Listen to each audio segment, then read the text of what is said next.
I'm sorry. I don't even know if I was live the whole time.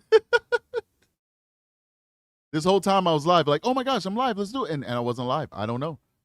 All right. So big shout out to everybody who's joined me today. I'll start over. If I'm repeating myself, I apologize, but we had a little bit of a technical difficulty, but we're here now. All right. I think that the entire intro that I did prior to me pressing the go live button was not actually broadcast live to you guys. So I got a great show for you guys today. Really good show for you guys. We're going to be listening to the father of Naziyah. He's now no longer with us, right? He has passed away. We're going to listen to him get interviewed by Mark DeAngelo. Let me just make sure I get his name correctly.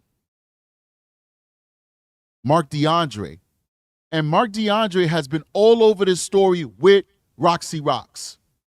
Mark DeAndre has a show called the 7 Mile Radio Show. It's on multiple platforms. He has been putting boots on the ground to try and uncover all the secrets, all the lies, all the deception surrounding the Naziyah Harris case, along with, of course, her biggest advocate, which is her cousin, Roxy Rocks. Now, I reached out to Roxy Rocks months ago, asking if she'd be willing to come on the show and talk to me. It never worked out. That invitation is still there. I still would like to hear from Roxy Rocks. I would love to have her on the platform. So if anybody knows her, reach out to her. Let her know the work that we're doing here on the Strategic Eyes Show, True Crime with Strategic. And let her know that we're here to give a voice to the voiceless, and we want to give her a voice to speak for Naziyah. We'd love to do that. We'd invite her at any time to come and be a part of the show. So this is the biggest story right now going on YouTube, which is awesome because this child deserves awareness. But there's a lot that has been happening in the past that if you have not been following this from day one, you would not know existed, like this interview with the father. For a long time, a lot of evidence has come out, a lot of interesting interviews, but it was all basically centralized in that local area where people were talking about it on Facebook. It didn't become a national phenomenon like it's starting to become now, which we're happy for, right? So I want to definitely go ahead and play that interview for you guys with the father, just a snippet of it so you can understand what type of man he was. You can hear his answers to very good questions that are going to be asked against him by Mark. And then after that, we're going to go to a newly released video where Mark DeAndre and Roxy and others confront Shannon and her twin sister about the Naziyah Harris case. This just happened. Just posted on Mark's page. So I want you guys to do me a big favor. Make sure that you go. We're going to put the links inside the description like we usually do. Make sure you go and you support Mark's page. You support what he's trying to do with the 7 Mile Radio. And you support Roxy Rocks. These are good people. They're in the trenches. They're in the streets. This is what they're doing from a grassroots level. I think it's going to be a very informative show. It's also going to be a very shocking show, unfortunately. So hang in there. Once again, if you have any untreated trauma, you may want to take a step back from this one because this could be triggering. Always cognizant of the fact that we have a lot of victims and survivors that watch this show, and I want to make sure that your mental health comes first. The last thing I want to talk about before I continue with this show is I want you guys to remember that I'm a detective. And when I look at these cases, I'm looking at it from a detective's point of view. I'm looking at it from a law enforcement point of view. And in my previous show, first of all, big shout out to everybody who's supporting that show. That show is now going viral by strategic standards. In 24 hours, we have 30,000 views. 24 hours, 30,000 views on that last show we did on Naziyah Harris. Amazing. Amazing. Thank you so much for the support. In that show, I use my deductive mind, the training that I have, to try to understand what is this guy's MO. And when I say this guy, I'm talking about Jarvis Butts. And what I tabulated in my brain, my theory was that Jarvis Butts looks for women that have specific attributes. Some of those attributes is they were overweight, uneducated, poor, and have low self-esteem. I saw not a lot. you know, after the show was over, I thought about, I was like, man, you know what? Maybe I shouldn't have gone that angle because I don't want to hurt anybody's feelings. Because we got a lot of feelings out here. And I thought about it, and I thought, I'm going to get a lot of backlash for that. There's going to be a lot of people coming into this chat upset. It wasn't a lot. It was 3 that I counted. But I want to say, in no way did I want to disrespect anybody because they struggle with weight. This is not about you. This is not about you. You could be struggling with weight because you have a hormonal imbalance, a disease. Like I told you guys, the past year, I was struggling with weight like crazy, and I didn't know why. I'm going to the gym. I even became vegan, and I couldn't lose weight, and I didn't know why. And then finally, I went to the doctor, and I found out that I was sick. I had a health issue. And as soon as I got that health issue treated, boom, I'm back in peak shape again. Not peak shape. I need to get in the gym more to raise my shoulders, but I lost the weight. There's so many reasons why people can have weight on them. It could also be just bad eating habits, bad self-control. Could be illness, could be genetics. I'm not talking about you. I'm talking about a group of women that many of them, not all, participated either willfully or unwittingly by throwing a blind eye to something they knew was happening in the abuse and the murder of a child. That's who I'm talking about. So I apologize if I hurt anybody's feelings, but please do, on the flip side, stop projecting. Don't project. That actually shows your insecurities when you project. When somebody's talking about somebody else and then you make it about you, you're projecting. Because I'm not talking about none of you out there. I'm talking about a dead little girl who was not given a fair shake in life. That's my priority. Should be your priority too. But I know it's a touchy issue. And being that I was there, that I struggled for a bit, I understand how that can make you feel. And I apologize if it hurts anybody's feelings. But at the same time, I want to treat you like an adult. And I want to say, do better. Don't project.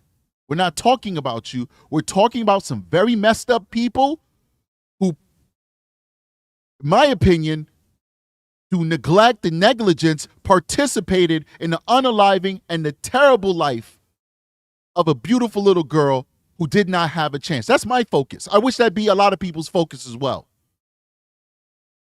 I wish that would be a lot of people's focus as well. The children. It is what it is. All right, so let's jump into this, guys. Appreciate you guys for your patience.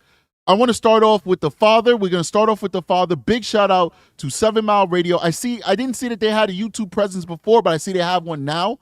So please go check out their YouTube channel. I think it's very informative, especially on the Naziyah Harris case. Let's jump into this. Okay, something is... Bro. Yeah. Can you hear me? Yeah. All right.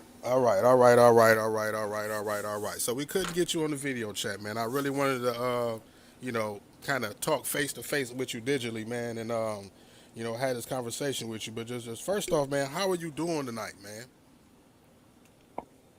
I'm just, I'm frustrated, hurt, confused, just everything. And just trying to stay alive. That's about it. Trying to stay alive. Dig it. Now, when you... All right, so this is Mervyn Jenkins. This is the biological father of Naziyah Harris. And he is a very ill man. He's sick. Very, very ill. I forgot what it was, if it was a heart or a lung thing. I'm not sure. It might have been both. But, all right, let's do it. I just want to make sure you know who you're listening to. Spoke to me last night. You said that you had, no idea about what was going on in regards to the situation. So what did you know or what didn't you know as far as what's going on? So I was I got a really, really bad heart.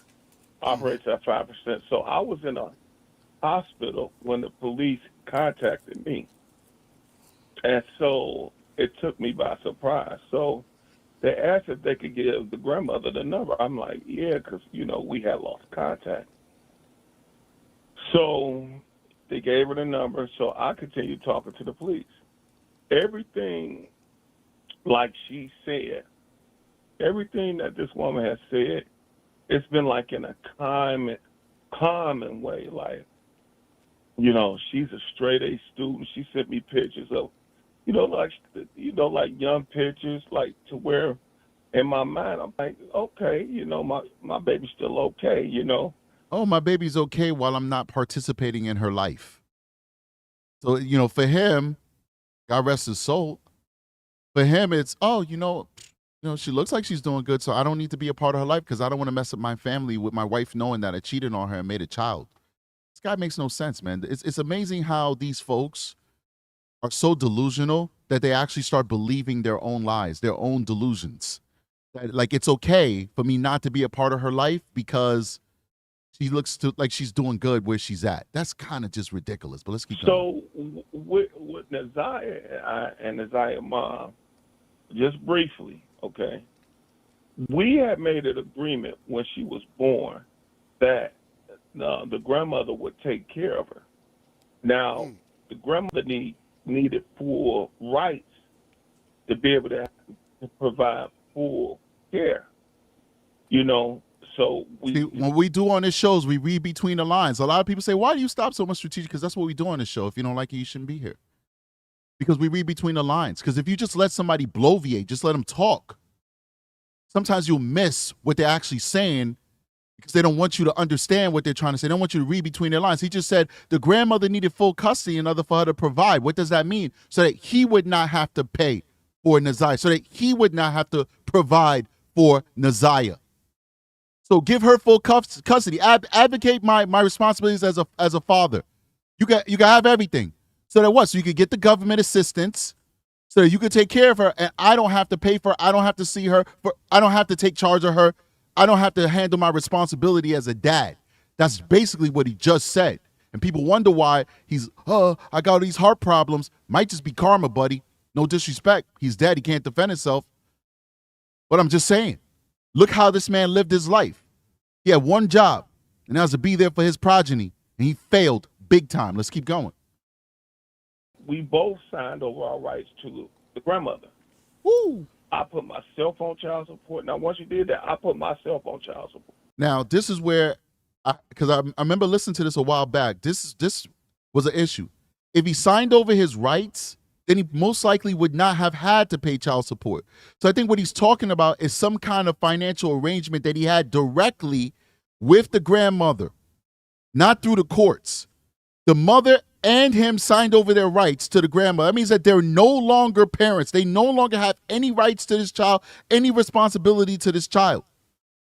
So whatever child support he's talking about is some arrangement he made personally with the grandmother, and God knows how much that was. It didn't have to be like real child support. It could have been like $50 a month, $100 a month. What is that taken care of? Let's keep going. I would still go over their birthdays, taking clothes, everything.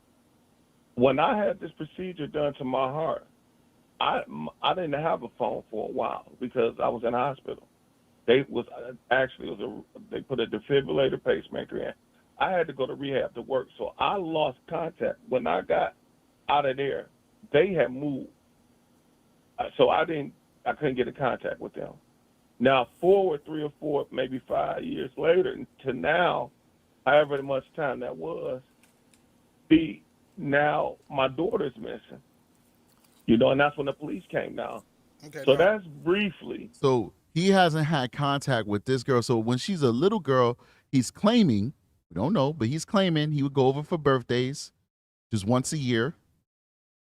And then he says he didn't have any contact for 3, 4, 5 years until they came and said that the little girl's missing. This is horrible. Okay. Now, I want to say, without, I don't mean no disrespect by it, but without getting into too much your business, your personal business, I guess as deep as you want to go, why was it that you felt like you needed to give your rights up to her as opposed to raising her yourself if you knew that the mother was in whatever condition that she was in where she couldn't take care of her? Why didn't you take her?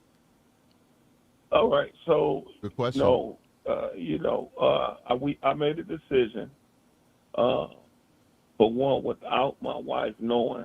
See, I'm married, so I made a decision without my wife knowing and and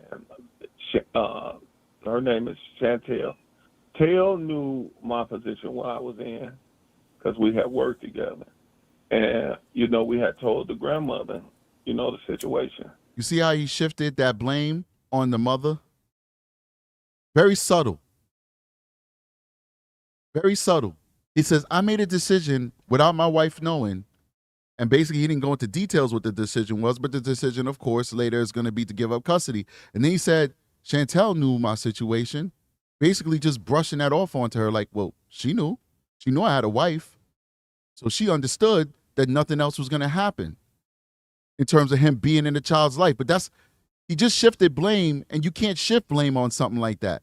Because when it was just you two having your affair, yeah, that's you guys' business. It's bad business, it's dirty business, but it's your business. But once a baby came into the picture, you had an obligation to that child. Whatever understanding you had with the child's mother and your own wife didn't matter, because that child is more important than your paramour, Chantel, her mother, than your own wife. That child is more important than your own wife. You chose your wife. You chose your drug addicted paramour. You chose all of them over this little girl. Shame on him. Let's keep going. So, and I know people are going to go ham or whatever, but we should. I tried to be as responsible as my mind at that time could take. Well, and, he said he tried to be as responsible as his mind at that time could take. Well, your mind was not responsible at all. There was no responsiveness in your mind. Your decisions were terrible, and they were strictly selfish. They were selfish decisions, my friend. I want you to know that. I hope you hear me in the grave. Let's keep going. I didn't run.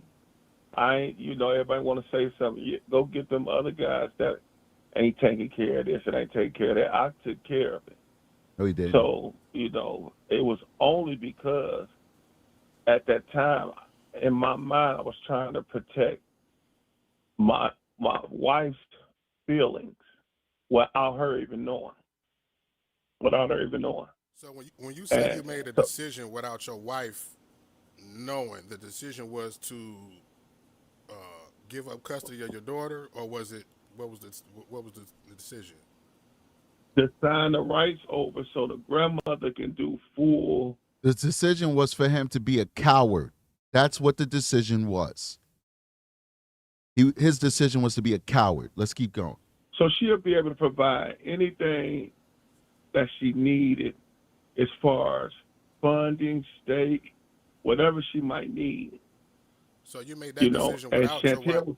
So do you feel like had you told your wife the situation, she would have what? Maybe convinced you to take her, or convinced you to do what you did? You know what?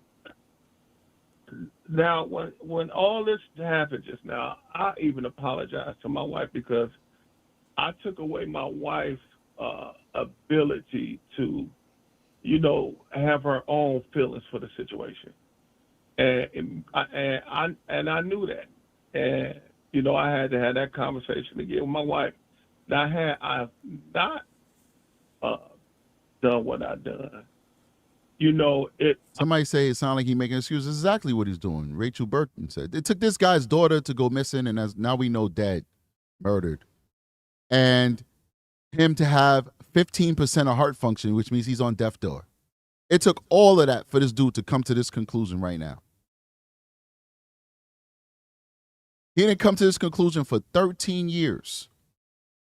It took all of these circumstances in one to finally come to the conclusion that he's coming to right now, that he's a very selfish person. I know for sure this situation wouldn't have happened. And it's tearing me apart because she would have had the two homes to go to and come to and a lot of stuff. But my background growing up, it wasn't.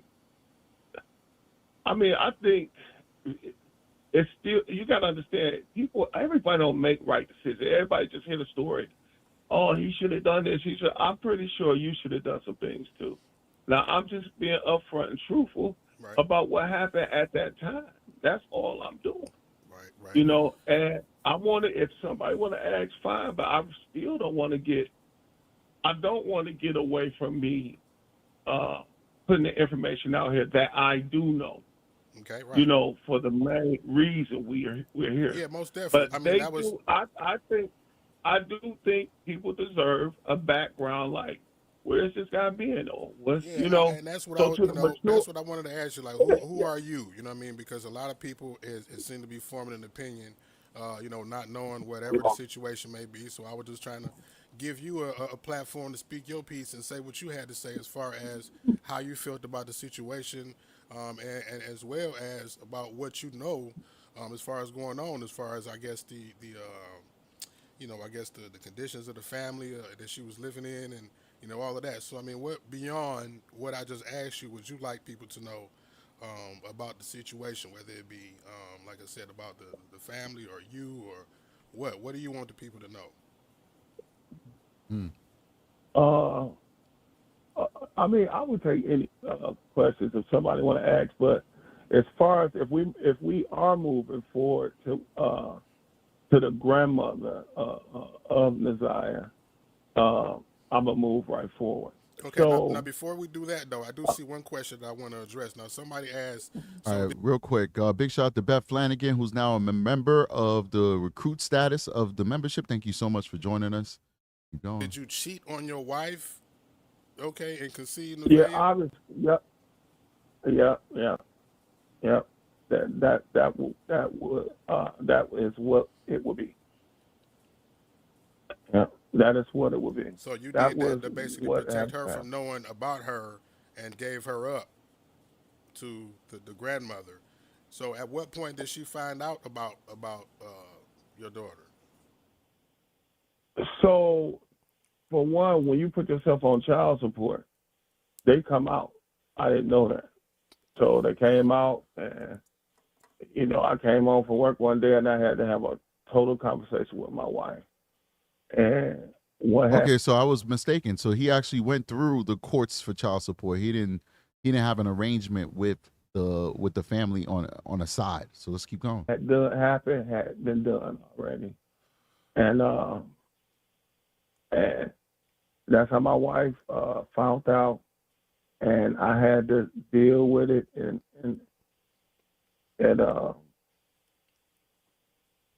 I had to deal with it.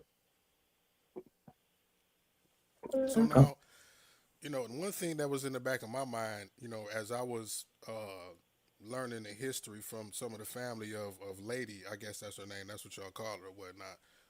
And her I history. call it Chantel. Okay, I Chantel, call it Taylor Chantel. Yeah. Chantel Lay. I didn't know. I couldn't remember Mhm. her first name. Um, like what was she like when you were with her? If you could give us a window So into that. we work. Yep, we work together. We redid homes, and she was really good at painting, drywall, and things like that. So I don't know if I was arguing at home or and I used to drink heavily, smoke weed. Listen to all the excuses. I don't know if I was arguing at home. Like nobody just has an affair because they had an argument with their loved one. Nobody just does that. And if you do, you have terrible character. It's things have been brewing for a while. You've wanted to do this. You've coveted thy neighbor. Oh, I don't know if I was arguing and I was drinking and I was smoking and I was doing everything. Lord of mercy. He got an excuse for everything for him to say that he had intercourse with this lady. So he can make it seem like it was everything other than his lustful desires, his lack of self-control, and his lack of dedication to his own wife and marriage. Everything and anything but those truthful words. Doesn't have any character. He sounds humble. He sounds meek because he's dying in a hospital bed right now. This interview was done while he was in a hospital bed. But it doesn't take away from the fact that the man has no character. He has no morals. He cannot stand up. Listen, people make mistakes. I'm not saying that the mistakes he made defines him as a person. It's what is he doing with those mistakes? He's still making excuses. He's on death's door and he still can't say, listen, I'm a man. I screwed up. I did it. It's nobody else's fault. It's not my wife's fault. It's not Naziyah's mother's fault. I'm the one who decided to have that intercourse. I'm the one who put myself in that position. I'm the one who chose to be with her. And you listen, there's a process for this, guys. Let's not live in fantasy land. He had not to just decide to have intercourse with this lady, but he had to decide to go to a place to do it with her. Then he had to make that choice as to whether to have unprotected sex with her or not. Then he had to make that choice as to whether he wanted to finish inside of the club knowing that a baby might be made from his actions. That's a lot of different roadblocks that at any time he could have stopped and said, okay, I'm not going to go any further. He chose to do that. He didn't have to finish inside her. He chose to do that.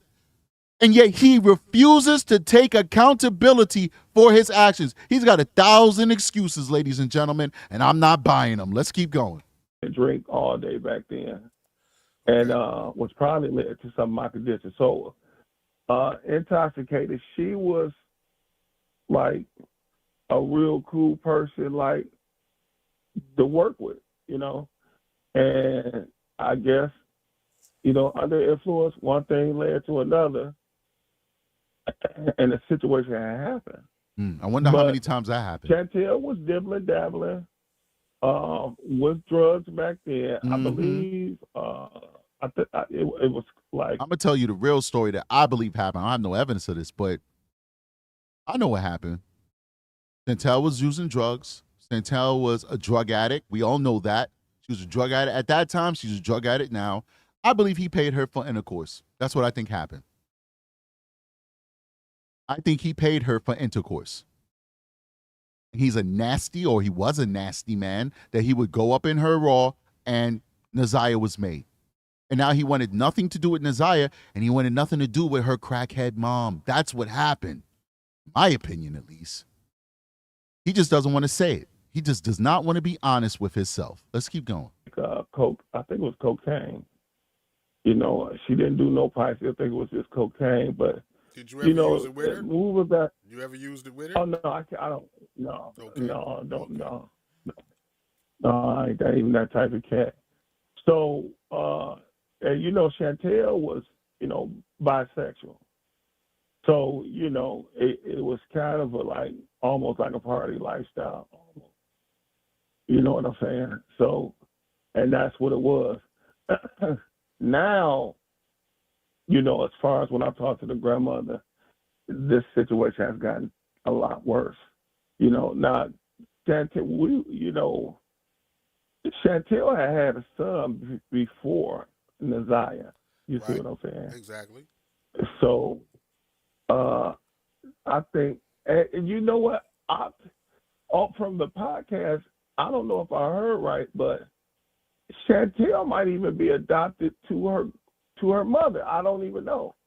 You know, now these are things that I did not know. I just did not know. You know, so, and then the other two kids, because they said they all ran away when they were younger. You know, so this is what I'm saying. All this stuff, I didn't even know. There was no communication or relationship like that. All right, big shout out to everybody who's watching us right now. We got 333 people. Please hit that like button, guys. You know how we feel about that like button. We need that so we can get into the algorithm. Oh, another thing I forgot to say in my intro, because I got caught up just basically addressing some of the things that happened in the last show. We actually, at the time, when I saw it, 14 members away from 80,000 subscribers. Well, I should say subscribers, not members. Members is something totally different. But we're 14 subscribers away from 80,000 subscribers, and that's a milestone for me. I know most people say, well, 100,000 is a milestone. For some reason, that number 8 just looked real good to me. Looked good to my animal brain. And so I'm hoping that at the end of this live, we could get to 80,000 subscribers on True Crime with Strategic. And of course, our next goal after that will be to get that extra 20,000, hopefully by the end of this year, and get us to 100,000 subs. Like if I get 100,000 by the end of the year, I think that's really cool and awesome, and I'd be very grateful. The sooner the better, that is, right? But the end of the year is fine. So please do make sure you're subscribing to the channel. If you haven't subscribed yet, make sure you hit that like button. All right, let's get back into this.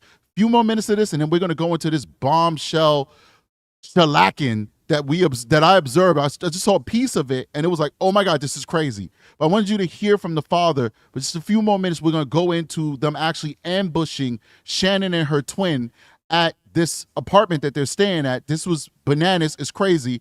I saw the guy take a gun and put it in his pocket. I was like, oh boy, these guys mean business. Okay, so a few more minutes. Let's keep going.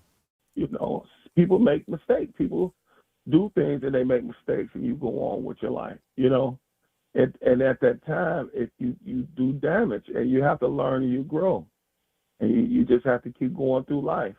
And you know, that's basically, you know, and that's what it was. That's what it is. Okay, one more thing that was on my mind to ask you before you get into your comments about the grandmother or whatnot. Like, so since you cheated on your wife and had Nevaeh, and you kept that secret from her to protect her, once she find out, she didn't say bring the baby home. Like, what was that? That was never a conversation as far as you know, after she found out. Yep, it was always a conversation.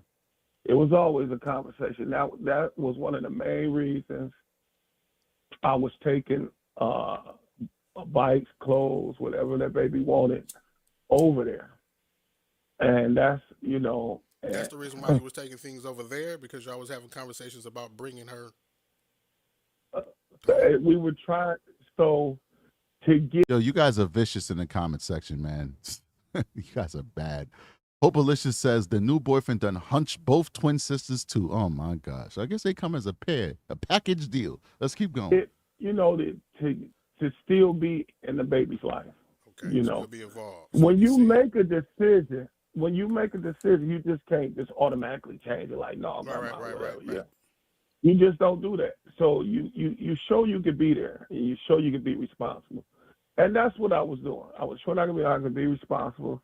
I kept up my child support payments. To this day, they're still going.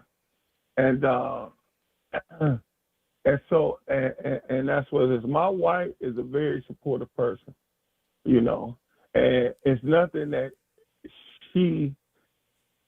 it was nothing on her. And none of this is on my wife at all. She's a beautiful, supporting person. And that's what it is about her, you know. Dig it. Okay, so, you know, I guess with that being said, you can go forward with, you know, whatever the details is that you want to share about the family or the grandmother, the situation, or, you know, your whole view of this situation right now. Okay. So it's like when I was in the hospital and she was queuing me in on everything, she was telling me like the baby never ran away. This has never happened before, you know, and she was seen running with some kids. So, you know, we're going to find her and we're going to bring her home. And, you know, now my family's asking like, well, are they going to do a police conference? And I'm like, well, Mama said they were going to do a police conference. They're trying to schedule. It's going to be on this day. Now, mind you, this is like around the 9th. Or whatever, I believe it was the 9th, when we was having these conversations. And I'm like, okay, so it was just kept on, like, we were going to do this, we're going to do this. She even said Chantel came down from Ohio to help pass out flyers. And when she had gotten there, I said, we were talking. I said, well, how's Tail doing? She said she's not doing too good about it. And I said, oh, okay. And I left it at that, you know, because, you know, I know what type of state Telly be in. So I left it at that. But she was helping look for, as far as I know, they were. All right, just want to say, like, this guy is kind of raw. He eats during his podcast. He burps. He smokes weed. So I see people like, is that a blunt? To each his own, man. You know, for me, I'm just trying to get the information on this child. You know, I can't comment on how other YouTubers want to present their shows. But so, yes, if you don't want to see drug use, then just listen to the audio, okay? Passing out flyers, looking. So as time goes, it's just a whole bunch of, like, I would call her, call Mama, and I didn't want to bother her, but she was always be like, I'm tired, and yeah, baby. And she's always like like she seemed like the perfect grandmother. I used to go over there. Everything was, the house was immaculate. You know, she was always working, trying to do something. The baby was happy, cooking, things like that. It was never and she's a God-fearing woman. So, you know, it was always like a good vibe. So I respected her with a good vibe. You know what I'm saying? You know, so, you know, if she told me something, I really believed it. I would have never thought it would be so much shady stuff coming from her direction. You know. All right, so we'll stop it there because, you know, he basically doesn't, he's saying he doesn't know anything because he wasn't a participating father in his child's life. So there's no way that he would know the conditions there. You know, first of all, big shout out to Paige Kephart. I hope I said your name correctly, who's now a White Shield member. Thank you so much for supporting the channel, such a high level of membership. You're very kind and generous. Now, if this guy was an involved father, you know, if his daughter spent the night at his house or he had full custody, which should have been the right thing to do, a child should not be with grandparents if you are able-bodied parent. And all these health concerns, I'm sure he dealt with health stuff his whole life, but obviously there's a time that he was working and doing construction and stuff like that. So he wasn't always sick, right? He wasn't always to the point where he is right now, that he's bedridden and in the hospital and all that good stuff. Sorry to say it like that, not trying to brush it off. It's important. But if he had a good relationship with his daughter, she would have told him, hey, Dad, I hate living here. I don't have any space. They put locks on the fridge. They curse at me. They treat me like crap. You know, my auntie's boyfriend is a creep. He keeps trying to come on to me.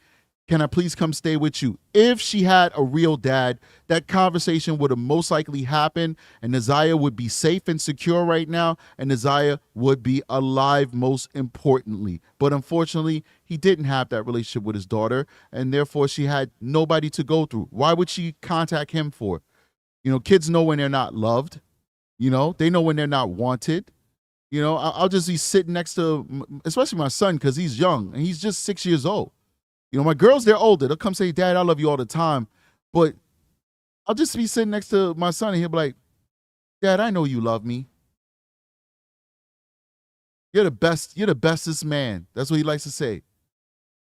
I'm not bribing him to say that. I didn't even ask him, hey, you know I love you, son. No, he just said it. Why? He just says it because he feels it, because he knows it.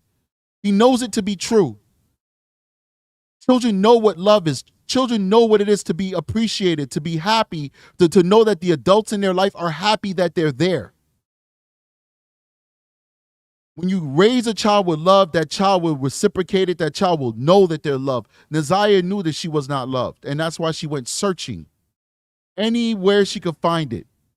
And like a moth to a light, she's going to be attracted, and those pedos are going to be attracted to her. She's going to be attracted to them not in a physical or actual way. She's going to be attracted to them because they're the ones that's going to give her the attention. Oh, you're so beautiful. Oh, you're so cool. Oh, you're so mature. You know how little girls are. They love when you call them mature. You're so mature for your age. Oh, you're so independent. You're so resourceful. You're so smart. The pedos are going to be the ones to take the time to have that conversation. And then they're going to, oh, really? Oh, somebody thinks I'm important. Somebody thinks that I matter. Because when you go to those twin ladies and you go to grandma, they say, shut the F up. You don't matter. But when you go to the pedos, they say, oh, you do matter. You know what else matters? Your body matters. Oh, and when you use your body on me, guess what? I appreciate you even more. And it becomes a cycle and a drug. That's the grooming process. The cycle is the abuse. The drug and the reward is the exaltation, the adoration, the attention, the love, the pseudo-love. Shameful. Big shout out to MM Claire, $4.99 super chat, says, this is until I figure out how to renew my membership. Thank you for giving Naziyah a voice. Love your son knows that he's loved. Thank you so much, and I appreciate you. And we'll see you when we see you, man. We love having you as a part of the membership. We'll see you when you get here. Thank you so much for being so generous. All right. I want to go ahead and play now this wild story of Naziyah Harris's aunts being confronted by Mark and Roxy and some other folks. Let's figure this out.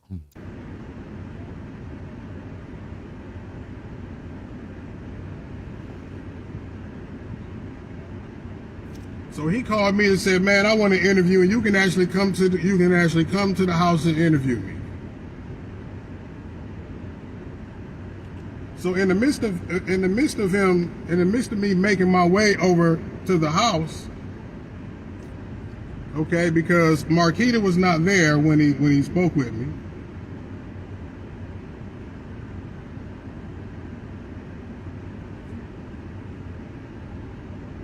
Right?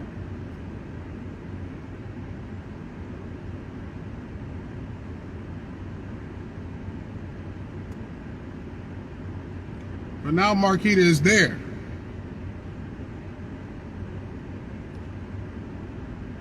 And not only is Marquita there,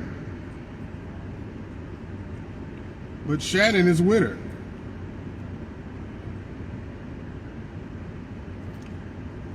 So now,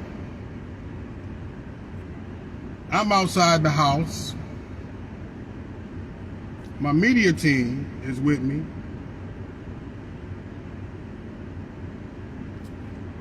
And my good friend Roxy just pulled up behind me.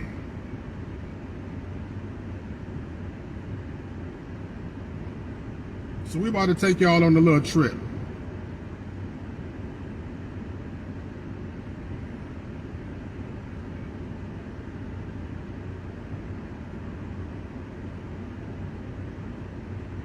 Oh yeah, this about to be good.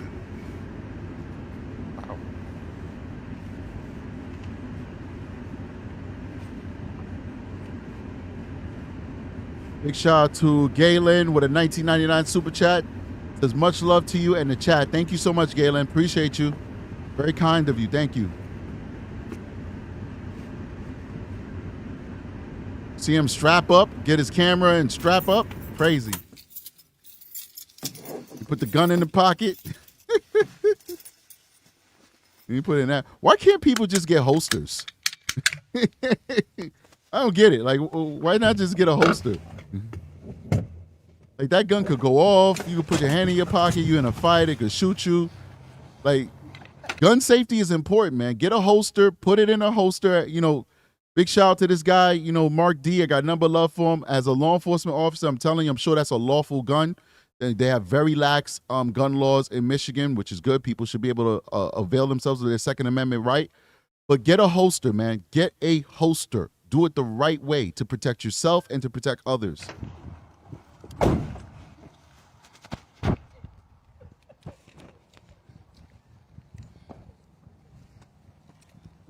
By the way, we're at 80,013 subscribers. That's Roxy Rocks right there. 80,013. Squad is in this motherfucker. Squad. Hold that for me right quick. He got the toolie out. Hold that for me right quick. Oh shit. He got the toolie out. Oh shit, he got the man, he got the AR. Man got the AR platform. That look like a carbine a little bit though. Might be an AR, might be a carbine. I don't know. But he got the long gun. He got the rifle. What you got on me? Mm-hmm. All right. Yeah, what on you? You got the sit out there looking like the rough out there, bro. I need to do a 360 for the camera. Oh, I got to go to a gun store too when we're done with this live. That's one thing I wanted to take care of. I need to go to a gun store.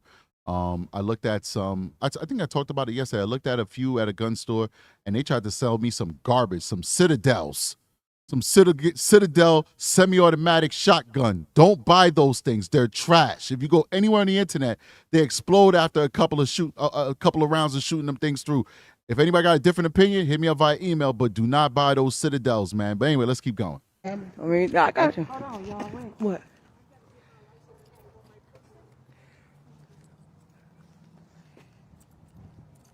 I don't need to do no 360 for the camera. They know what it is. Right. You know, would you be done now? Yeah.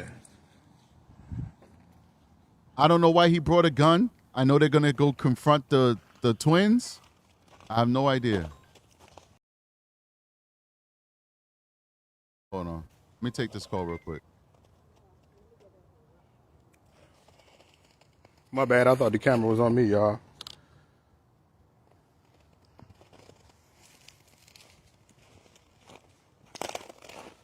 Yeah, where y'all? Oh. All right, you at the door, right?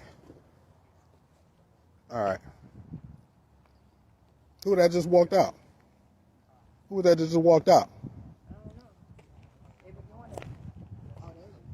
Oh, okay. I mean, listen, this is a very poor part of Detroit. You know, I got a little flack from that. A lot of people from Detroit was like, listen, it's reality. This place is poor. And I had a couple of knuckleheads like, oh, don't be dumping on. First of all, you should have no allegiance to a place. Your allegiance should be to your family. That's it. Not to your hometown. That's so ridiculous to me. You know, I grew up in Harlem. I loved growing up in Harlem. It was a very tough time in my life, but I learned a lot. But guess what? The moment my economics allowed me to buy a house and move into the suburbs, I was gone. I said, oh, I got to stay in Harlem because this is my place that I grew up. No, I was gone. You know, your allegiance should be to your family. That's it. So the reality is this is a tough part of town. So if he has a gun, I get it. I understand. He has a gun because this is a tough part of town. The police are underfunded. If you call the cops, it's going to take them 10 minutes to get there. Even if the report is that bullets are flying, it's going to take them 10 minutes to get there. So you got to make sure that you protect yourself. So let's keep going. Oh, yeah, I see you, yeah.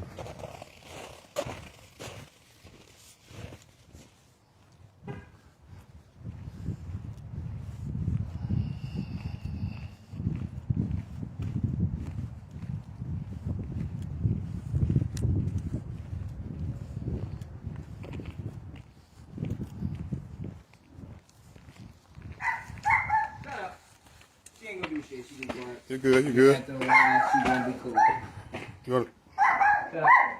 Brody, what's going on? What's up, man? You all right? It's nice to meet you, man. You already know what it is, bro. So we about to get it in. Oh, yeah. And everybody's high. And there's no disrespect to anybody. I get it. You know, this stuff is legal in most places, but why is everybody high? You know, everybody's eyes is like this and high because come on, my people. Stop letting them put this poison in your brain. Stop poisoning your brain. This guy answers the door. He's high as hell. Look at him. Like, what is up with people? Nobody wants to face reality head on.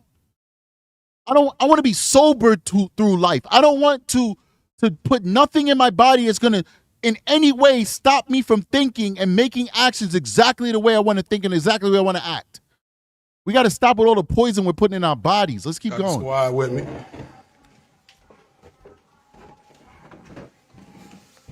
And listen, somebody said stop pausing. This is what we do on the Strategic Eye Show. That's why I put the links for you to go see it all the way through without my commentary. There's a lot of new people who's going to come into this chat. We not changing for you. This is what we do. This is what people come here for. So if you want to watch it all the way through, please do. Go support this guy. Give him the views. He's the one who did it. But don't tell us how to do our show. Let's keep going. Guys, come on.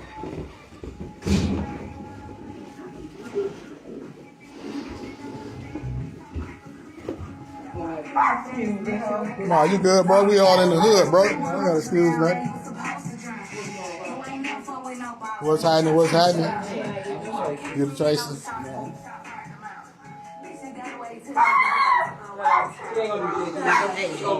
Hey, I ain't. We good. So this Cedar, right? Cedar and Shay, my media team people. Sure y'all know Roxy. How you doing?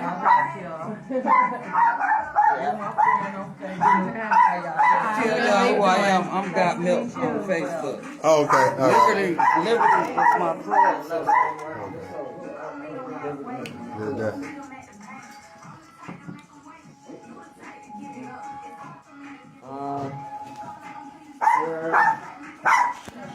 All right, we're going to fast forward a little bit. We got to fast forward this a little bit so we can get to the meat of it. Yeah.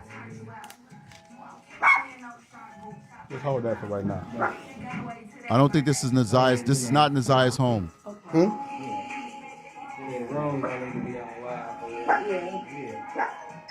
rest of the house, I don't care about. I just got Roxy at the door then.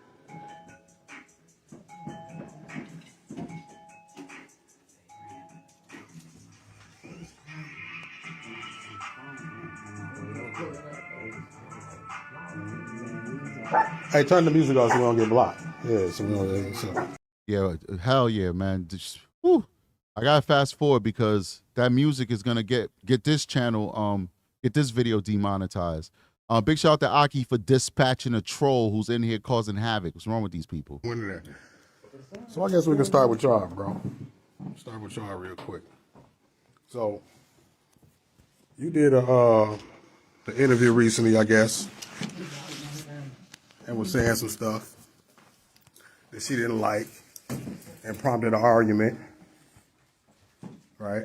But let's just I guess start where you want to start, man, as far as what you want to say with everything. That's weird.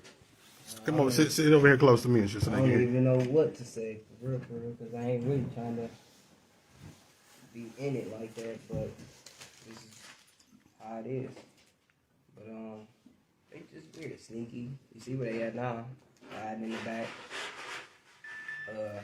Low key, her brother called me and trying to keep me on hush about whatever they trying to hush about. Their brother called you.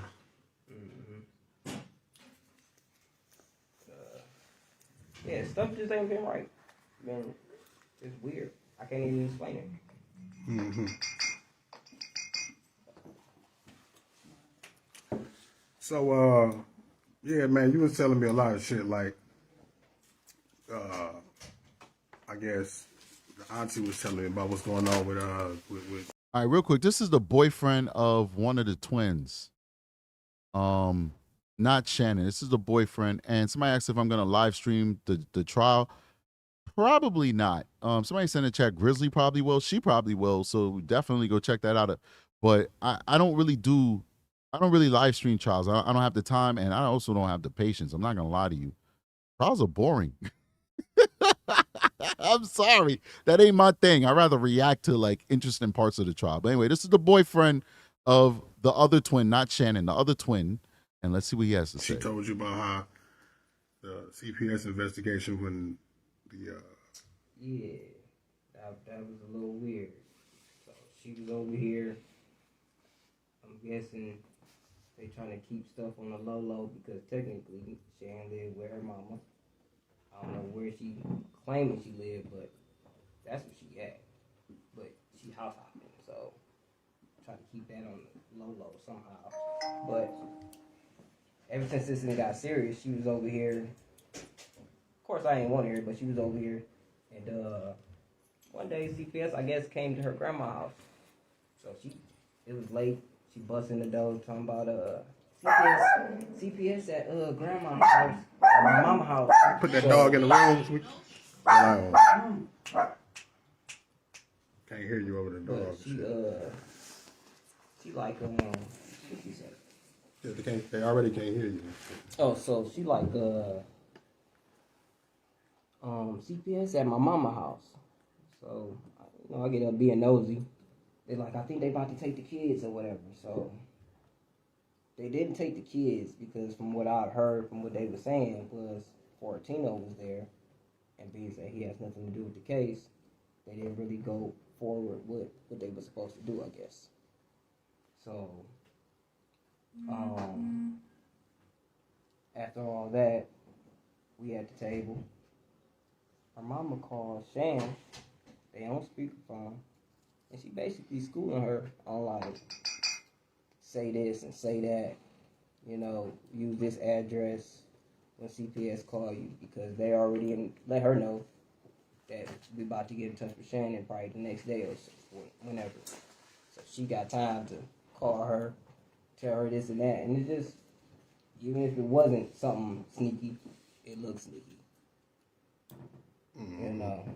I don't know nobody that got to call somebody else to school them on shit, especially in that situation. If y'all doing shit the right way, whatever you said, it's the same thing Shan gonna say. You shouldn't have to call her and be like, hey, say this. Man got a whole operating table on for weed. Scissors, leaves, matches. Jeez. I'm about to fast forward a little bit. So it's like they basically covering something up. You know what I'm saying? Telling each other what to say to get away with some shit. Mm-hmm. Sound like. They always whispering. I pretty much stay to myself because I ain't got shit to do with this shit and I ain't trying to really be in it. But at the same time, Like, so why are you winning? Because she live here with you. Said you want her out of your house. She here, and then I got a heart. You know, I care about this situation. You know, and y'all doing shit in my face that's making me feel like what people saying that don't even know y'all is right. You know, so now I feel like I gotta say something because I'm starting to really feel like y'all did some shit. Y'all too secretive, coming in this house. Yeah, but he don't have no evidence. I don't know what's going on. Sneaking is too sneaky. You're not really saying nothing probative to me right now. Funeral, memorial, whatever he was trying to get money together for. And that girl got the flipping on the phone talking about Naziyah ain't even dead. What the hell? What we need to do all that for? She ain't dead. But you saying it with like you know, like you confident. Like how you know? We all at the point where she might be dead. Ain't no way. Heck, this girl just disappeared off the cameras this long. Right. You know, so it's just certain stuff that she ain't said. Then you got Marquita posting stuff on her Facebook that ain't true. More fishy shit. It's like That's supposed to be his girlfriend. I don't really understand how these people operate.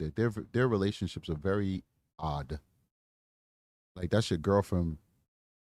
You here talking about her on camera. no, I'm not Okay. fucking with that.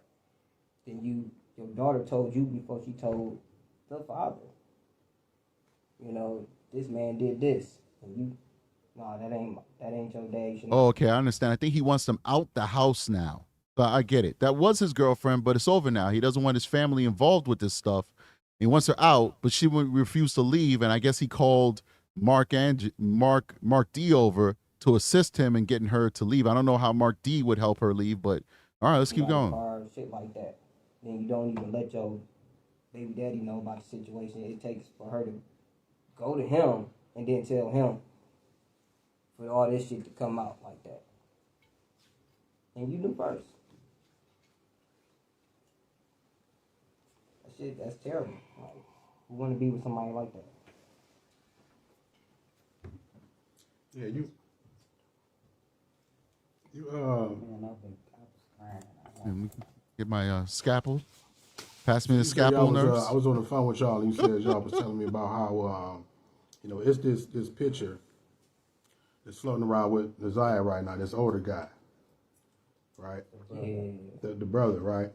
Yeah. And then come to find out that dude is Annette's brother, her uncle.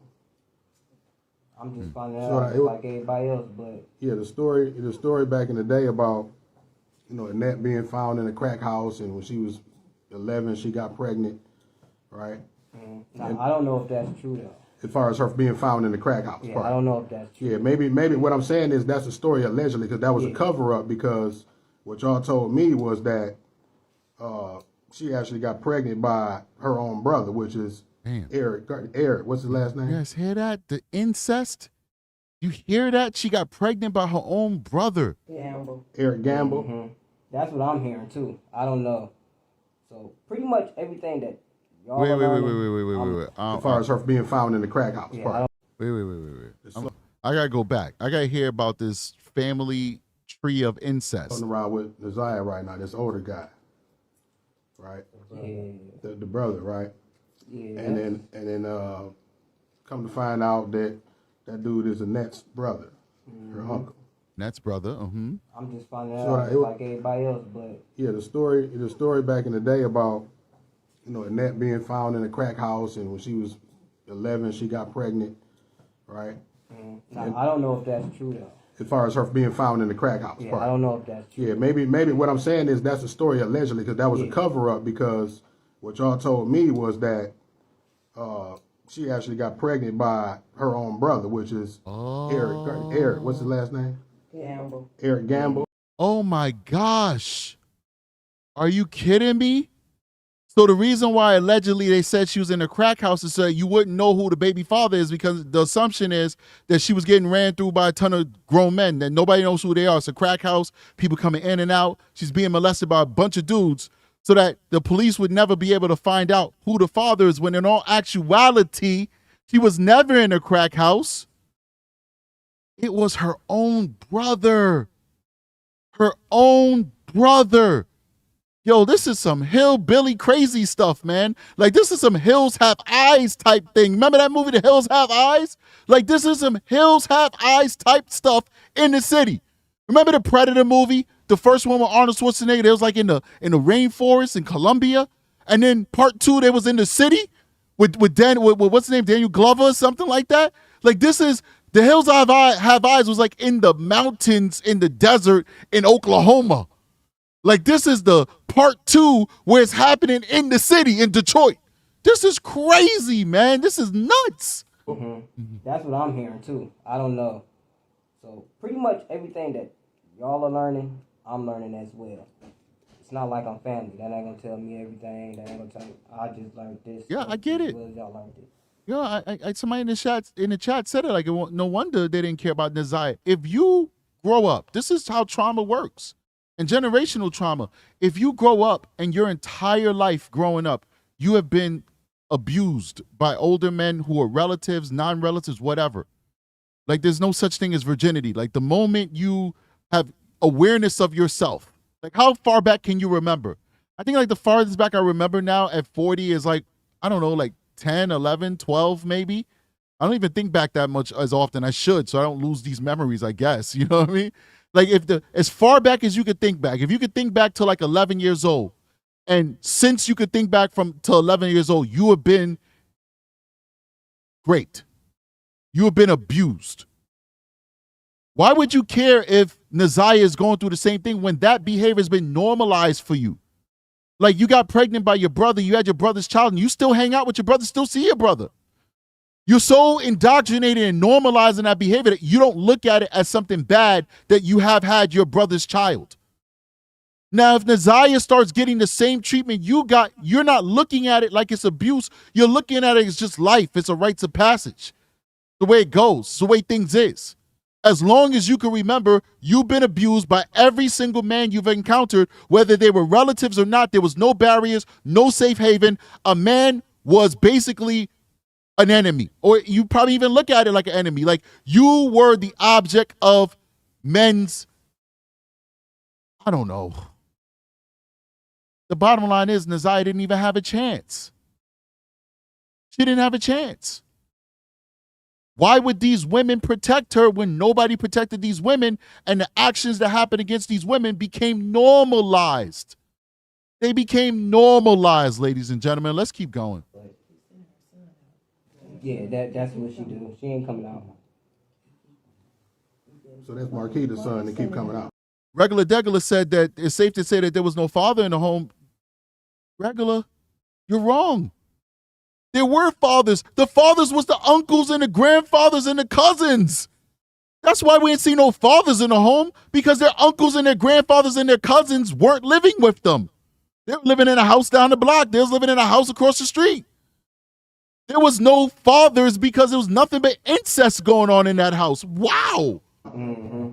And it's a lot I could say about that situation. She's not really fit to be a parent, for real. I'm sorry to say it like that, but I don't care who get mad. He took a knife. It's a lot of shit that boy has done that she don't even really truly. You said what now? The boy you took a knife to school. No. Okay.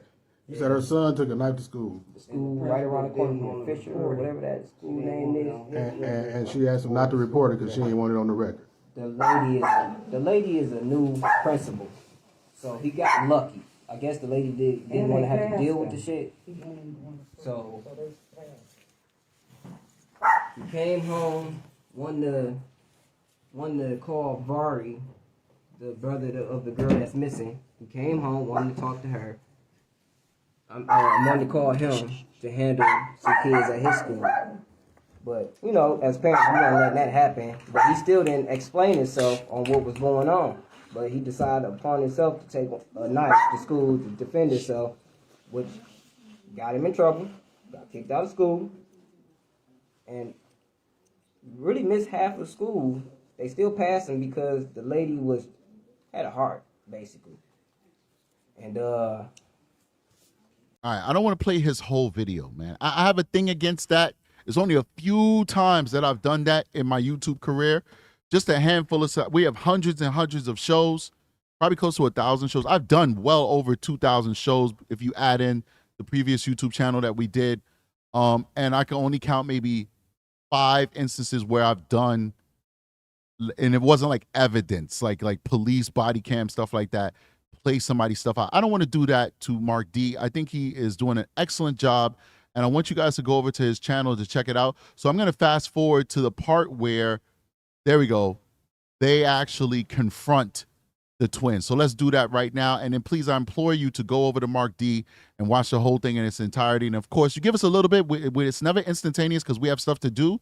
But within 24 hours, we always drop all the links for everything that we do inside of the comments, inside of the description section, so that you guys can go find that original content for yourself and watch it and give some views to that person who has put that original content up. So let's do it now. This is going to be the confrontation with the twins. Hit that like button, support the channel, and let's see if we can get up to 600 people viewing this stream.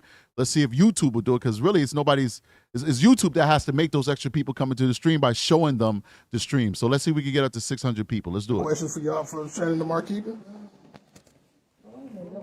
So hold on here. He had this whole conversation with them like right outside the door. I didn't even know. I thought they were like in a different house or something.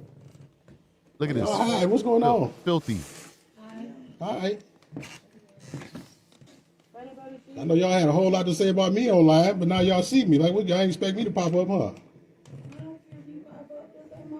No, I know it ain't your place. Hey, y'all on the phone. Who y'all on the phone with? None of my business. No, none of my damn business. You don't want to answer no questions like, where's the baby at, man?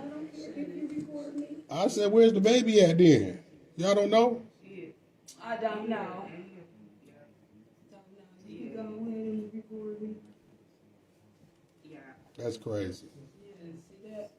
Record, yeah. Yeah, so why you recording? Come on in. Well, I'm interviewing them. Come on out. Come on have a conversation. Well, Come on in then. They bet don't even so what kind of what? So why is the lies on the stand? I mean, y'all told me one thing. I don't know which one of y'all is Shannon and which one is Shannon and Marquita. First off, they're not telling. Oh, that's why you're looking at me like that. So what's the deal, Shannon? This is good. So you This is good. He's confronting her about the lies and the inconsistencies she told on the stand. This is very interesting. Let's keep going. Remember, these are twins. One of them is Shannon. One of them is Marquita. I'm not sure who's who, but they're sitting on a bed without a frame on a floor. Okay. you like fucking with pedophiles, huh? Ooh. Am I one? Ooh. No, of course not. Why you want Well, he just came out. Damn, Mark D. to fuck with me? Is that why you asking? Oh, I got to beep this out. move out the way. Now you want to move? Okay, well go ahead. I got to censor this. I'm about to come out here and talk. About what? Whatever conversation gonna be on. About You what? said we can ask you questions, so what's up? You already asked me questions, No, I and got- I answered it. I got more questions, so come on. No. Come on. Might as well come on out here and talk. What's the I point don't of have to. answering the questions right here? You What motherfucking questions? I don't gotta answer nobody's just questions, said you my wanted. dog. You just said you wanted to. Who? I got to censor You this. did? Here we go with the retard shit. You are retarded. So I'm saying you was the last one to see her alive, right? Yeah. Before school. Before school. So what I happened? told y'all that. So what happened after school though? You figure it out. Y'all got everything right. Yeah. Yeah, they looking much thinner. Stress. I'll do it to you.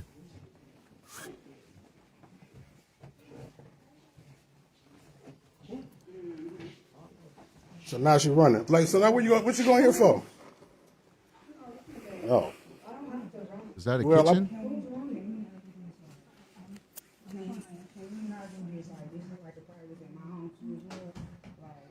Well, he said he wanted you out of here. You ain't want to leave, so that's why we here. Who? Your boyfriend. I'm on the phone with the landlord right now. Like, what you mean? Like what you mean? Like, he's here off the track of my love. It's just to me. This his house. Who? This his house. This who house? It's our house. Tina, but can don't you act come like upstairs that. right now? You can come up here. Yeah, Because you want to leave? you talking You about want this, to you leave? talking about some this, But you lived with your mama when he moved here. First of all, he stayed around the corner. He wasn't even staying here. We ain't gonna do that. up I on me. know. But don't walk up on me, though. 'Cause I ain't walk. So now we got a landlord-tenant dispute. Oh boy. I ain't walking towards you. But this is I my didn't walk house. towards you. I don't give a fuck. This my house. Right. Get her. Shannon, get her. They protesting now. This This my house. This my house. This my house. Okay. This is my house. This my nephew out. Okay. I ain't about to touch You her. trying I'm to hot. make it seem like it's just I'm this house. hot. It's not. I'm hot. I'm hot too. Okay, well don't I'm walk hot towards too. me. The fuck? Okay. Well, he live here too. I didn't say he did. So what you mean? Okay. You going on off script? What you I ain't mean? don't get mad. So was you jealous about energy and Jarvis messing with Naziyah or what? Like, I'm not talking to you, I'm talking to her. I said who? I said I have no So beef to you be jealous get out of the my way. niece, bro. That's my niece. Right. Trying to ask me some dumbass questions. Touch nobody. I'll let Roxy do that. No, Roxy. No, how, Roxy? No. Yo, this is dysfunctional, man. These folks are straight up dysfunctional. I like Mark D. He ain't playing, man. He giving it up. He's like, yo, were you jealous of Naziyah? He ain't playing, man. He's like, come on, let's keep going. Let me stop. Keep going. Y'all wanted to do this, right? No.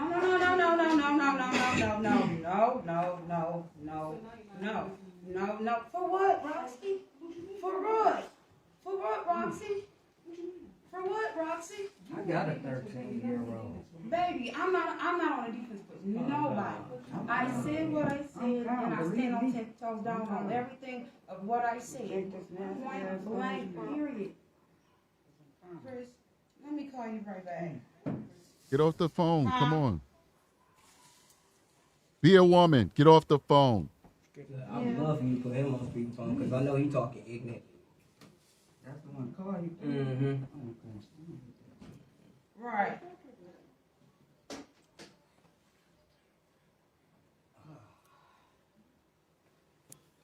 Look at me going off now. I can hear that. Who's she on the phone with? The brother that just got out of prison. Everybody's in jail. He just got out of They prison. only got 9 brothers. No sisters.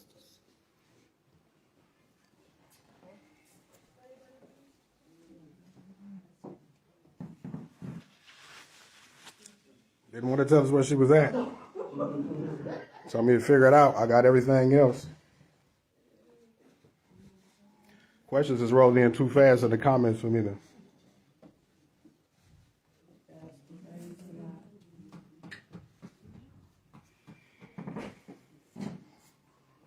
Wow. See what we got going on here. So it looked like Roxy's talking to her. Oh. I gotta go. Look how dirty that floor is. Oh gosh, look how dirty that rug is, man. I'm not trying to harp on people. You know, poverty is poverty, you know, but you don't have to live like that. You know, you could clean up, you can, you know, sweep your rug, you could vacuum it.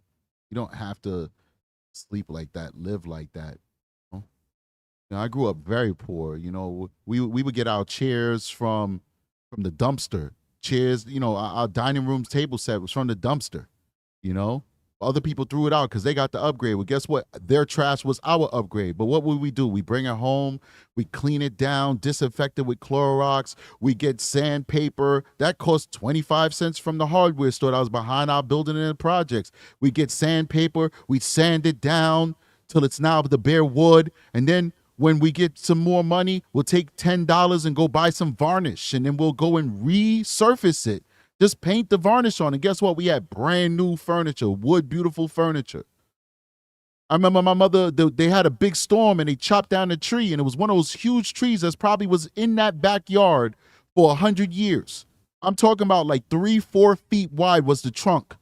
My mother brought that trunk upstairs, let it dry out for like 6 months, cleaned it, scrubbed it down, varnished it, painted it, and turned it into a dining room table because we had no money to buy a dining room table. We made a dining room table from a discarded tree bark that was cut down in the back of our project building in Harlem, New York City, uptown Manhattan. In the concrete jungle, we still was using nature to help shelter us and decorate our home. Like, you don't got to live like that. Our house was always clean. It was always filled with plants. It was always filled with, just looking nice, even though the stuff that was in there was repurposed from other people and sometimes it was trash from other people. We made it look new. We made it look good. That it's not about your economic level. It's about your mentality, ladies and gentlemen. It's about your mentality. And we have a bird's eye view into the mentality of these people. Look at how they carry themselves. Look how they speak. Look at how they think. And look how they live. And that tells you everything you need to know about the children of their life in their life. Their children had no chance. None of them. And unfortunately for Naziyah, her journey is over. Her suffering is done. But you got a whole gang of kids who still live in this family whose suffering is just beginning. Because they'll never change until they can't change on their own, this family. We have to step in as a society and save these kids. We have to step in and save these kids because this family's not equipped to change. There's too much generational trauma. Now, I'm not saying that the kids are destined to do the same thing that the parents did. I'm not saying that. But what I'm saying is we need to help these children now. All of these children need to be removed from this family. And they need therapy, they need support structure, and they need to grow up away from this trauma because these adults are damaged. They're all damaged goods. They're all damaged. And this cycle is just going to keep going unless we step in as a society because they can't do it for themselves. It makes sense out of shit. They putting this house in danger. Say what now? Your kids live here. The landlord. I would straight tell them. The twins is putting this house in danger. Y'all kids live here. There's people after them. Why would you want them here? Not if you don't feel safe at all. And you shouldn't have to live like that. And it's my own motherfucking house. And that was these motherfuckers got me shaking. I ain't never shaken in my motherfucking life, man.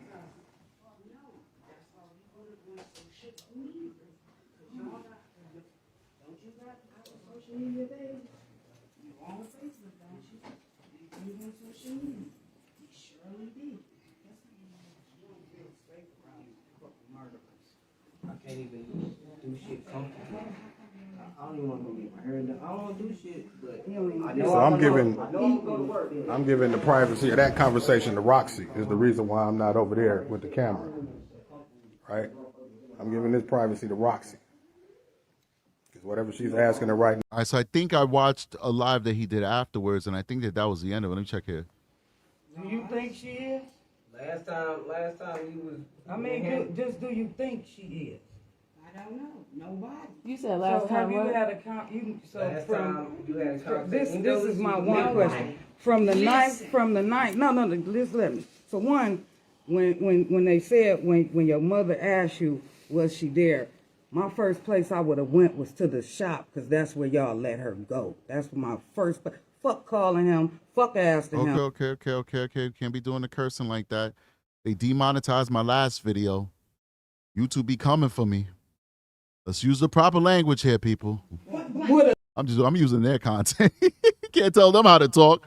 We're happy to have it. Thank you so much, Mark D. We're happy to have this. 13-year-old daughter. Period. So Yes. I got a question. Yes.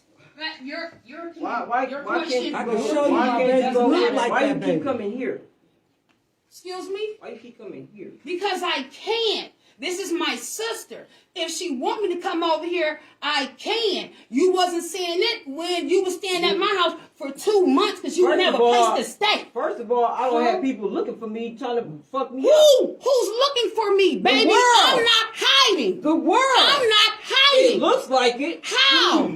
You ain't going to work for one, and you over here where you usually don't be, where nobody First of will all, think you what you need to do. All right, but the argument that this woman is making against Shannon doesn't make any sense because, yes, Shannon is hated, and there are crazy people out there who could want to hurt her. So I don't like what Shannon has done, the choices she's made. I think she may have some complicity in this whole situation with Naziyah, but it is common sense for her to kind of be under the radar and probably go stay at friends' houses, etc. So I really don't understand what the point that they're trying to make. Now, I'm not a fan of Shannon. I'm not defending her. but I do live in logic. And the logical thing would be that I'm not going to go to work. I'm not staying at my grandmother's house. I'm not staying where places that people know me, because people are after me. I'm pretty sure Shannon has gotten death threats. I'm pretty sure. If I've got people threatening me in my emails and all that stuff, and all I'm doing is bring awareness for children who've been victimized, then I imagine what the people who actually are accused of doing wrongdoing is going through. You know? So if they come after the good guys, what are they going to do for the bad guys? So I most definitely think that Shannon has gotten death threats, and it's probably a smart thing for her to not be home and not be at work. But let's keep going. I think I wanted to say, Don't like, put our job And then I keep and what telling we you not got to come going here, on. but you keep coming. I can come here as long as my sister say I can come here. Y'all both- If y'all she's both inviting me disrespectful. over Y'all here, both I disrespectful. can. You disrespectful, You're not nigga. understanding this. Oh boy, we saying the N-word. All right, let me.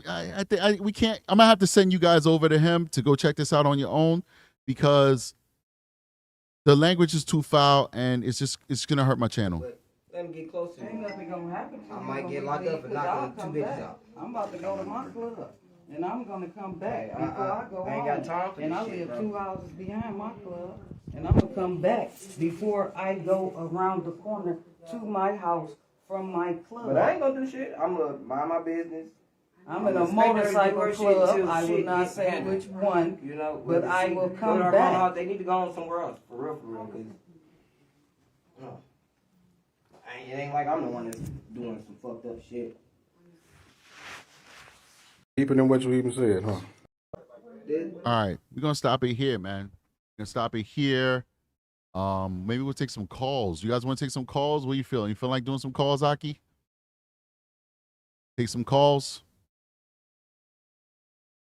I don't know. Let's take some calls. Let me open up the app, take some calls, and we'll get out of here. I got a few things I got to do before I go get my son from school. I can't stay here all day, but I definitely love spending time with you guys. You guys are my favorite people in the whole wide world. And so hearing from you is always a treat. So bring this over here, transition that.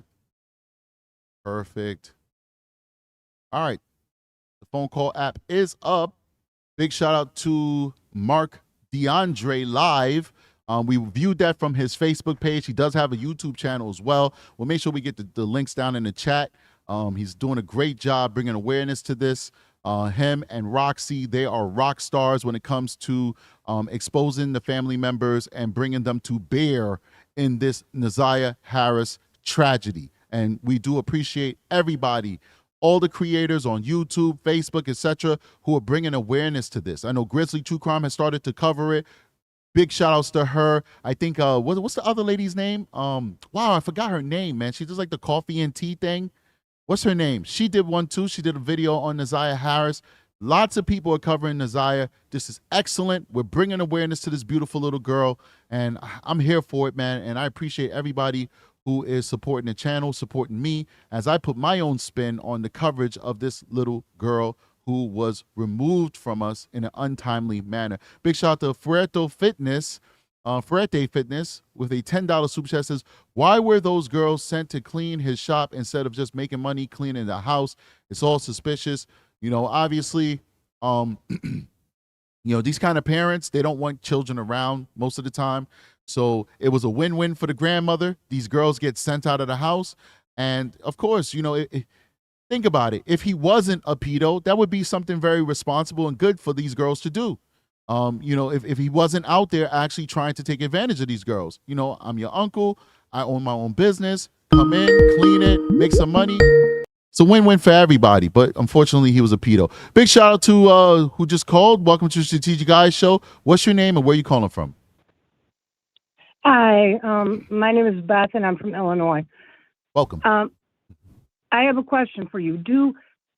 I know that there is a really lot of evidence for the essay, but how much evidence do they really have for murder? I believe they found like bloody clothing and stuff like that. But they don't have a body. They don't have concrete evidence, but you don't need it. That's why they had that probable cause hearing, which was like a mini trial, because what the prosecutor did was show, listen, we don't have a body, but all of this other evidence that we have shows that that we believe she's dead and that the person who killed her is Jarvis Butts. So you don't always need a body. I know they say that in pop culture a lot. You might hear some commentators on the internet say that you need a body. It is very difficult to do a murder trial without a body, but it is possible and it happens all the time. It's just not as frequent as when you do have a body. So yeah, they don't have. They can prove their case. Thank you very much. You got it. No problem. Thanks for calling in. Bye-bye. All right, cool. Good question. Very good question from that caller. I hope I answered it in a clear and concise way. Looking for another caller. Call on in. The lines are open. It's 518-639-6283. Once again, that's 518-639-6283. Call in to True Crime with Strategic. I'll answer any question you want. It also doesn't have to be a question about Naziyah Harris. Like I told you guys, whenever I open the lines up, you ask me anything, anything within reason. If I don't want to answer it, of course, I'll tell you I don't want to answer it. But definitely consider calling the show, and we'll take your calls and we'll answer your questions. Big shout out to Miranda Lee. She says, new subscriber here. Thanks for the update. Anytime. Thank you for coming through and subscribing, being a part of the Strategic Guys family. We appreciate you. All right. Anybody else plan on calling in? If not, we'll call it a day, guys. We'll call it a day. See what else we got going on here. Okay. Vicky Presto says, man, I wish I could do this like you, Mr. Strategic. What you mean? Just get yourself a mic and a camera and get started. That's it. Get yourself a mic and a camera and you could rock this out, and you could start your own YouTube channel and you could talk about whatever you want to talk about. You never know what you could do until you actually do it. All right. So I think today's the day that people are not interested in calling in. That's okay. We usually get a hold on here. Sorry.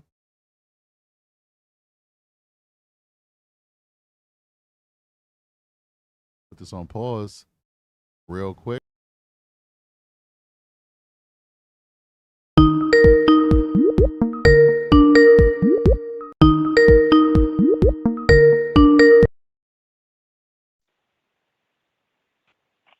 Welcome to Strategic Guys Show. Sorry about that. I had it on mute by accident. What's your name? Where are you calling from? So I'm My Kind of Mine, and I'm calling from New York. I'm in Long Island. Cool. Yeah, and I have some input. Like, I'm obsessed with the case once I heard about it recently, but I just feel like more than the guy Jarvis should be held responsible, because this was a baby, a 12-year-old, 13-year-old, whatever age, that is so young. And I just believe that she should have never been in the position where that man had access to her. No one protected her. And I feel like the adults need to be held responsible. Whoever was her caregiver where she was living, they need to be held responsible, because somebody knows something. I literally just started following the case, and I see videos of her dancing. She's such a slim little girl. Yeah. And then you see another video where you could tell she's pregnant, like more than 5 months pregnant. So she's living with adults. You guys can't tell that she has a tummy. You guys can't tell that something's going on. So honestly, I know there's a preliminary going on for the guy, but the adults that was her caregiver need to be held responsible, because that will send a message to everyone who think they could abuse little kids and not care for them and do things like that. It will let them know, maybe not. Like, if I could be held responsible for things like this, maybe they would think twice before they abuse kids and let men come into the home that sexually assault the kids. Like, no. Okay, so no one's really like speaking about them. Yeah, they're going to interview them, but they need to be on trial, just like Jarvis. Right. Well, that's definitely in the purview of the prosecutor. That's their job to do that, and apparently they're not doing their job. The preliminary hearing is over, by the way, and the judge has determined that he can go now and actually have a real trial on the charges of murder and sexual assault. So that's a good thing, and that's a big development. But unfortunately, all of that stuff is on the district attorney. Thanks for calling. I appreciate you. I'm going to go to the next caller, right? All right. Thank you. Hey, what's going on? Welcome to the Strategic Guys Show. Did you get through? Cool. I see. It's Chris. You hear me? I see you. I hear you. What's going on? Where are you calling from, and what's your name? My name's Grisch. I'm from the salt of the earth, bro. Oh, okay. What's going on, Grisch, man? How you doing? I'm doing all right, brother. I got a question for you. Sure. When they had when they had they found all the clothes next to that river with Naziyah, did they do any kind of cadaver dog searches near his shop? Because like I've been listening to the calls, like some of the calls that he has with the co-owner of that shop, and they kept talking about a radiator. And then when they were moving a radiator, I'm just thinking that means something else. And I don't think she was ever even close to the river. I'm not sure, man. I'm not sure. There hasn't been a lot of discovery that's released in terms of like the investigative steps that they took, but that's pretty common and just common practice for police, where if you find bloody clothing that's discarded that belongs to a victim, even if it's not bloody, still has a scent on it, they most likely use a cadaver dog. They're also going to perform DNA testing on that as well. But I can't answer that question, man. I have no idea, man. What would you have done differently in this situation if the ball was in your court? Well, I'm not a homicide detective, so I don't have any experience doing homicides, but it's the sex crimes aspect. Listen, it's an afterthought at this point because he killed her, but we could only do our job especially as sex crimes detectives when people come forward, and it doesn't appear that anybody was coming forward in this case. The only reason why we know about this is because this little girl was killed, and that's really what took the lid off of this whole tragedy, man. I appreciate you calling in, man. Thank you so much for supporting the channel. All right. Be safe, all right? You too, man. Appreciate you. Peace. Yep.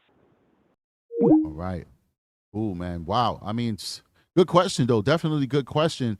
I hope that they start releasing more information like the Madeline Soto case, where we can now start seeing what the investigative steps were that were done by the police. So far, the only insight we have to that is the preliminary testimony that was given during that preliminary hearing. So other than what we heard the prosecutor walk the witnesses through as to what they did and did not do, we don't really know. Welcome to the Strategic Eye Show. What's going on? Oh, hey. Yeah. Hey, okay. You got to put that volume. Hello? Yeah, you got to put the volume down on your device. Looks like you might have now. Yeah. Perfect. I think I just did. Perfect. Okay, So cool. what's your name and where you calling from? My name's Natalie, and I'm calling from Indianapolis, Indiana. Okay, cool. What you got for me? Cool. Okay. I've been following it since you've been sharing it, and I have questions, I guess, about, things I don't know about how certain things work. Well, the first question, though, is I've been hearing, or maybe even you mentioned it, that Jarvis was supposedly sleeping with all the women in the house, including the grandma. I believe so. I believe so. I was wondering, was that confirmed by anyone, No. or it's being speculated by different people right now? It's been speculated right now. Speculated. Okay. Okay. Which makes sense. It's fucked up. Or I'm sorry. No, it's okay. So then my other question is the legal things, because people are like, oh, the women need to be held, her caretakers need to be held accountable. I don't know what the law is. What I hear is that he was convicted of some SA before this. Yeah. And I was wondering what are the rules or stipulations for being able to live with children who aren't yours after a conviction like that, Hold on. Real quick before you're going to have to tell me that question again, but I just want to say something. Kayla P says, waiting to be wheeled into surgery, but watching the Strategic Eye Show. Meanwhile, I just want to wish you luck, Kayla, and a speedy recovery. And thank you for supporting the channel. But definitely, I want to pray for you. All right. So what's the question you have for me again? I'm sorry about that. I just read that and that touched my heart. Oh, no, it's all good. Mm-hmm. It's all good. Mm-hmm. No. So I'm wondering if you've been convicted of some form of SA, like Right. he had been before, Right. had a record. What are the rules for being able to, I guess, maybe live with other children who aren't your biological children, or being around them? Like, are you even allowed to legally be around children? So it depends on what level you are on the sex offender registry. You can always go to court to have permission to be around some children, especially your own children. Now, the problem that we have here, based off of the interview that Kawana, which is one of the cousins, did on a different show, she spoke about how they were not monitoring him, as in they weren't doing it. They didn't even enforce him registering. Because in Detroit, Detroiters, they're like very loyal and protective of Detroit. So they live in a fantasy land where Detroit is this utopia when it's actually not. It's a place of the haves and the have-nots. And for some reason, the people who do the most defending of Detroit, they are part of the have-nots group.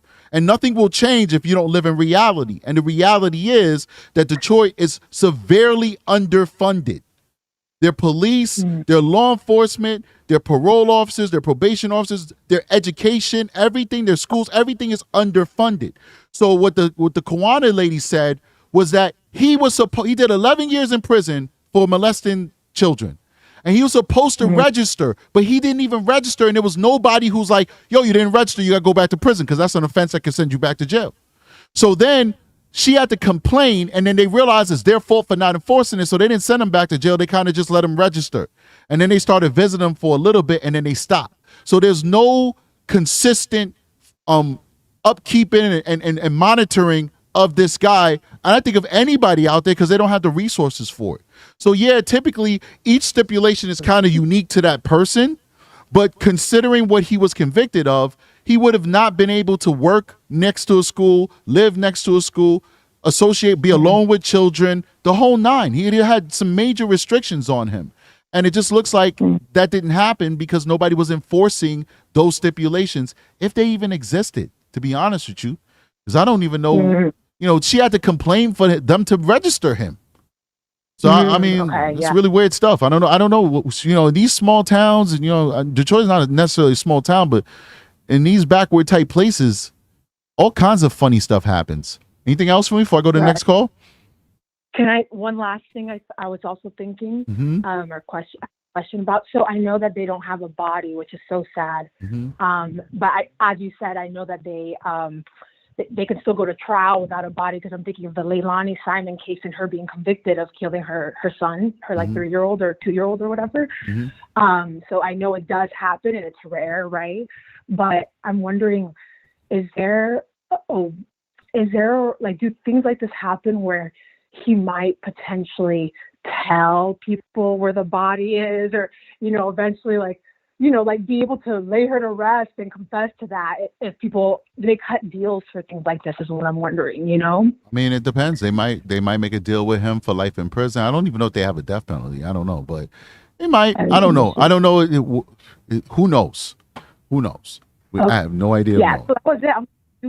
Does anyone suspect that the body, her remains, would ever be confessed about by whoever was hiding it? I'm like, is there any way that we might find out? We'd have to wait and see. All right, appreciate you for calling, man. Thank you so much. You. Have a good one. All right, you too. All right, next caller. I seen somebody who's trying to call in the background. You can give me another call, and I'll let you be my last call, and we'll get out of here, man. I appreciate everybody who's calling and showing that love. You guys are great. It's very kind of you to watch this show and support me in the way that you guys support me. Big shout out to Shradha Nish with a $5 super chat. Thank you so much, man. And I think it kind of escaped me that was the guy who called named Grisch was the actual content creator. So thank you so much for calling in. It didn't click in my brain who that person was. So thank you so much for supporting the channel and calling in. It's nice to know that other creators are actually watching the show and supporting the live. And thank you. That means a lot to me. I'm sorry I didn't recognize your voice and who you are. And I apologize for that. And Aki did not remind me. I actually reminded myself from just putting 2 and 2 together. But it's not easy doing a live show. There's a lot of things that I control here and a lot of things that I got to do. And so, sometimes things will escape me. I'm looking for that last call, the last person who's trying to call, and you weren't able to get in time, but I am definitely willing to take your call. So please do consider calling in, and we can talk to you and see what you got for the show. All right, what else we got going on here? Yeah, somebody said I got 80K. Absolutely, man. I got 80K now. Let's see what it looks like now. I just refreshed it. It's 80,048. So we got a lot of new subscribers that are just piling in. So I guess I've gotten like 60 or 70 new subscribers since when I checked earlier, man. So definitely, guys, appreciate you guys for supporting me, helping me get to 80K. We're definitely just trying to do our best to just bring awareness to these children and be a voice to the voiceless. All right. I gave it a little bit. I'm sorry I couldn't get to that last caller. Unless you call in while I'm speaking now, I'm going to call it a day. Guys, please remember we do have a membership. The membership brings a lot of value. Last night I did an hour and a half live only for members and the Patreon. last night at 12 midnight. So big shout out to everybody. It was like 12:30 actually. Big shout out to everybody who joined me last night at 12:30 for that live show. So we do a lot of lives for the membership that never goes to everybody else. You get your own personalized lives. Now, it's for everybody to view for that live, and then when we're done with the live, it goes to higher tiers. But you get a lot of value for being a member of the Strategic Eyes Show. A lot of value. My thing is to make sure that when people talk about my membership and my Patreon, that they say, wow, it's one of the best on the interwebs.